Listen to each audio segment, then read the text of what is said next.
Hi, my name is Edwina. I'm a therapist and a personal style coach, and on this channel, I talk about the interplay between the two. Today, I was running a group for women that deal with compulsive shopping, and to spur conversation, I brought in Glennon Doyle's Love Warrior.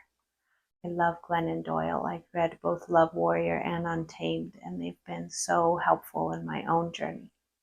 So there was an excerpt in that book. I'm sorry, I left it at work, so I can't quote it directly.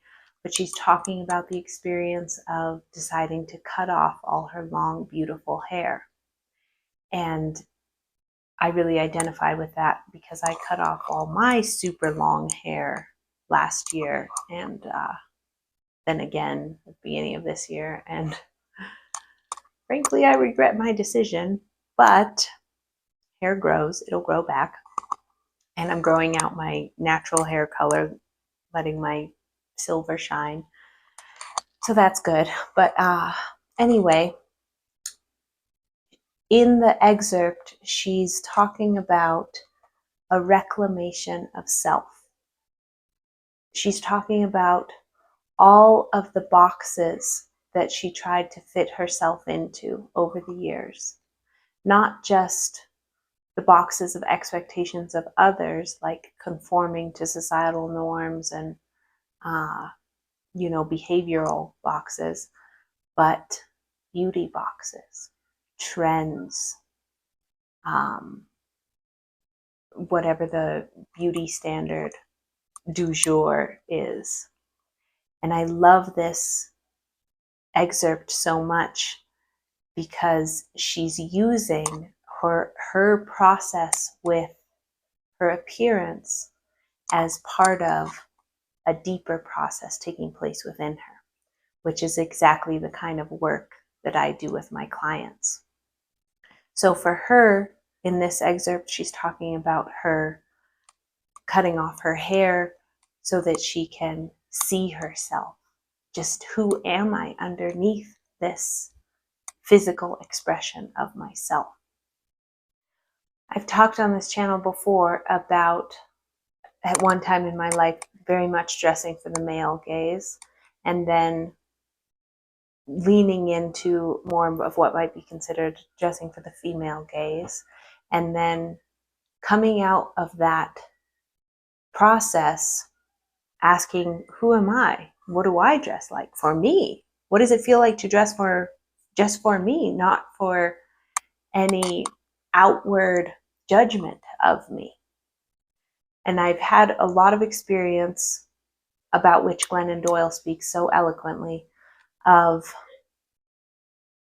feeling like I had to make myself smaller, more palatable, more normal, when my like harkening back to my childhood, I've always been like exuberant and gregarious and creative and like essentially taking up a lot of energetic space and a lot of visual space in the way that I adorn myself.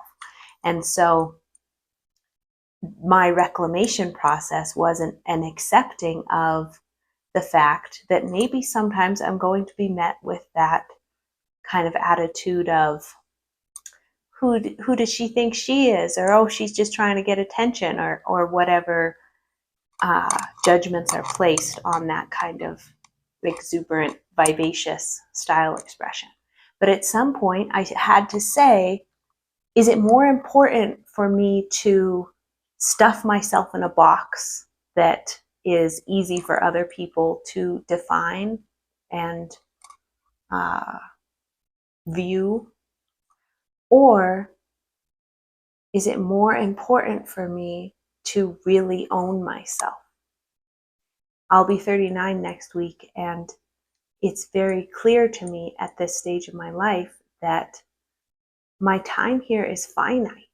And if I'm 80 and I look back and I'm like, damn it, I wasted all that time trying to not attract the wrong kind of attention, not have negative judgments cast upon me, which, by the way, they're going to be regardless of what we do. We can't please everybody, and it's none of our business what anybody else thinks.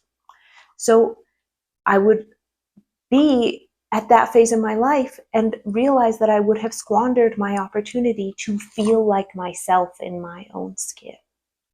And what a gift that is, to be able to give myself, to be able to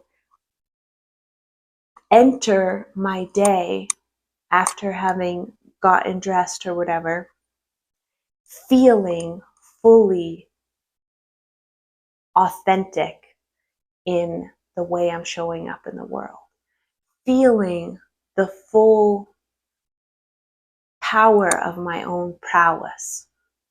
And yes, a lot of people might look at me and be like, what is that crazy lady wearing?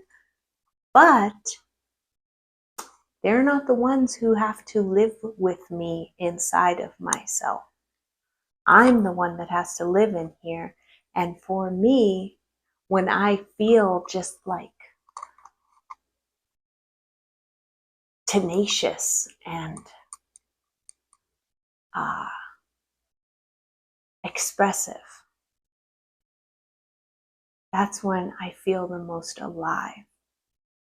And it's this like tenuous interplay between my inner world and my outer expression. And if I tune it just right, I wrote it in a poem once. I said, plucked like a tenuous string of life, I hum this leaf-strewn dream.